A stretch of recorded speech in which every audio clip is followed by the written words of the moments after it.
Hello, everybody. Here we are again for anatomy and physiology, and we're looking at project number 3 here. Okay, this one's kind of interesting. So there's two parts. The first one's in lesson 12, and the other part is in lesson 14. And I just wanted to quickly go over some stuff, maybe get you started on this. Lesson number 12, it's all about smallpox. And if you look at you read about it beforehand. There's a couple activities in the lesson that go over this a little bit. I also wanted to show you some research that's out there that you maybe that you could use. Okay, because the big thing here is there is some writing for this project, some typing that will need to be done, and it is so important that you have evidence to back up your claims here, or you will not get full points. So question number 1 says, describe the symptoms of smallpox. How would you recognize if a person is suffering from smallpox? And this needs to be written in 3 or more paragraphs. Okay. And like I said, you better have some evidence here. Okay. You better have it cited. So tell me where you're getting your evidence from for that one. Make sure you cite your sources. And then question number 2 says, although smallpox no longer afflicts anyone, it remains a threat. In 2 paragraphs or more, describe how smallpox still threatens Earth's human population. So you guys, let's look at this for a little bit. The CDC has some information on smallpox. And so you can go to like right here about smallpox. You could get literally all your information from this. So smallpox right here is a virus. It shows you some pictures of what it is, what it kind of looks like. And what's interesting about smallpox is that it's non-existent today. It's been a long time since anyone has been shown to have symptoms of smallpox. Uh, it's been pretty much eradicated because people taking vaccines and wiping it out. And so I'm going to get on a little soapbox here about vaccinations. And you guys can agree with me or not here, but this is a controversial topic today in society. There's some people, and there's people that I know that live right here, that live around me, that do not vaccinate, that their kids are not vaccinated. And it can cause some issues here and stuff and can actually be have an effect on on all of us. Even though some of us may be vaccinated, it could have an effect on all of us when people don't. And we hope that's not the case. We hope that we won't have that scenario happen.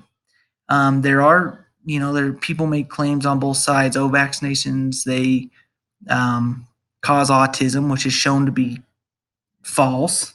Science has disproved that, and actually, the scientist that made that or the doctor that made that accusation has been stripped from his license. So that's not a valid claim. And there's some other claims that people make. There's some ideas out there that people just don't want to get vaccinated, and they don't need to because there's a thing called herd immunization, herd immunized. Basically, the idea that since 98% or so many of the population has been vaccinated, that the chances that I will get this virus is very small because everybody else has done the job for me, pretty much is the idea. And so we need to be careful and know that there are some circumstances where people cannot get vaccinations due to allergies and other medical concerns. But anyways, that's my soapbox. We just need to be wise and make informed decisions based on science of, do we get the vaccination or not? Will this be harmful or not? Will it benefit me and my family and those around me or not? Okay. And so anyways, there I go off of that. And back to smallpox right here. This affected a lot of people about 50 or so years ago. Well, more than 50 years ago. Long before that, smallpox actually, if people got it, it was a rough ordeal. They usually died, and there was no cure until people started to make these vaccinations and start to immunize from this. But it was shown right here that most people with smallpox recovered, but about 3 out of 10 people of the disease died, and it left permanent scars forever all over their face and body. And anyways, pretty much crazy. But it says thanks to the success of vaccination, smallpox was eradicated, and no cases of natural occurring smallpox have happened since 1977. There's actually only two places on this world that are allowed to have the smallpox vaccine to do research, and that's the CDC and another place in Russia. And those are the only two places that have smallpox and that can do research with it. It's so deadly. And so, anyways, you can look at the history of this, the transmission, signs and symptoms, things like that. Okay, so that all this right here should help you answer that first question on what is smallpox. The other part is on bioterrorism, and guess what? These guys right here on the CDC have this as well. And so right here it talks about bioterrorism here. It said, I mean, when you look at it, there is a risk. It's not very much because, I mean, we have our ducks in a row, and the CDC is prepared. The United States is prepared if it did go.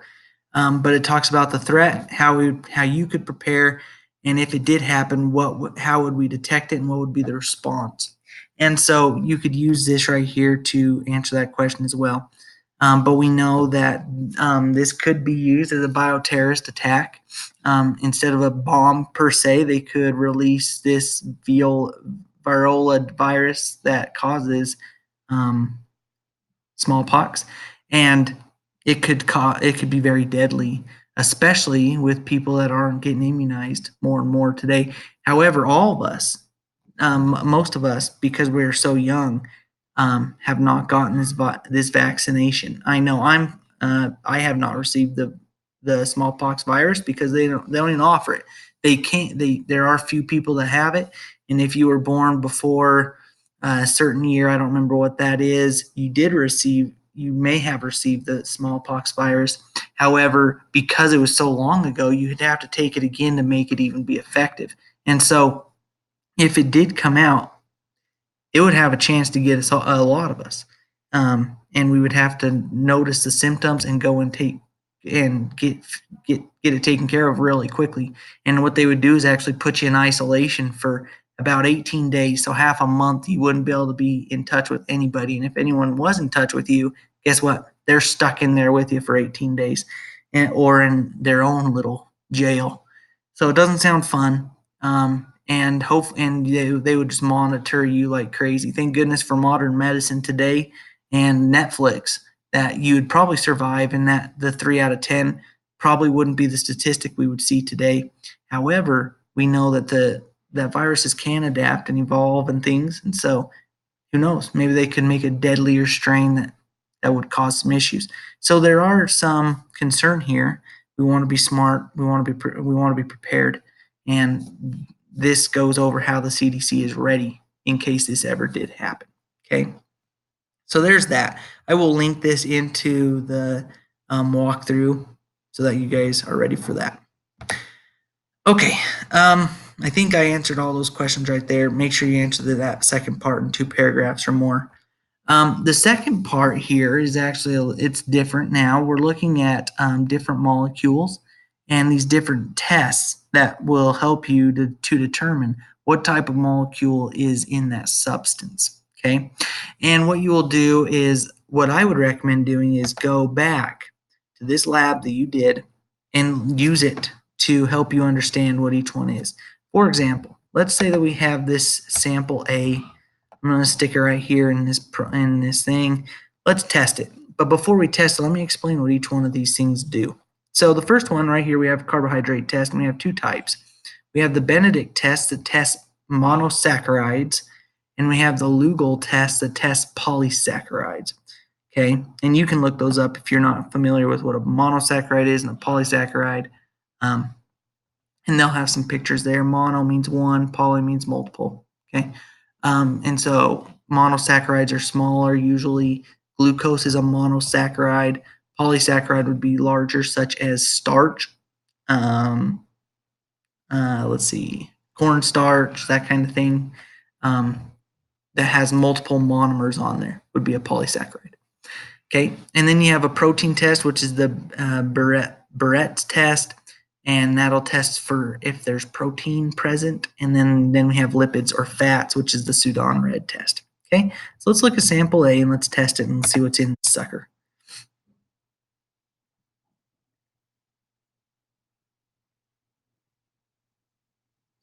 With the Benedict test, it does heat it.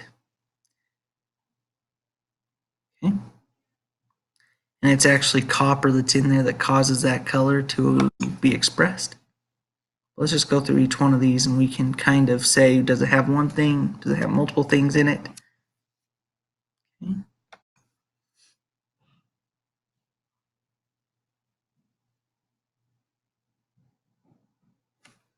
Okay. The Barrett test showed negative on that one.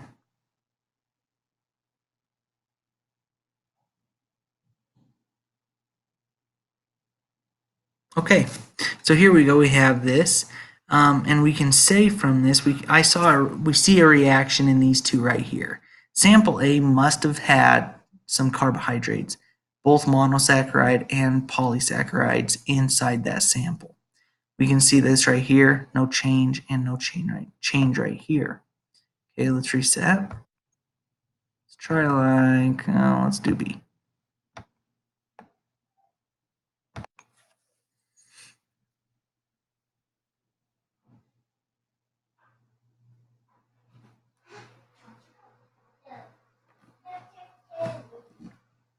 Okay, no effect there, so we know it doesn't have monosaccharides in it. See if it's got polysaccharides.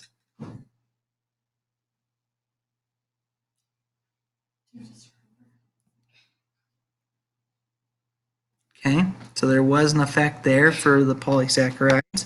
See if it's got some protein in it.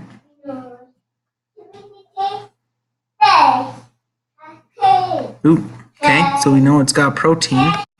See if it's got some lipids in it.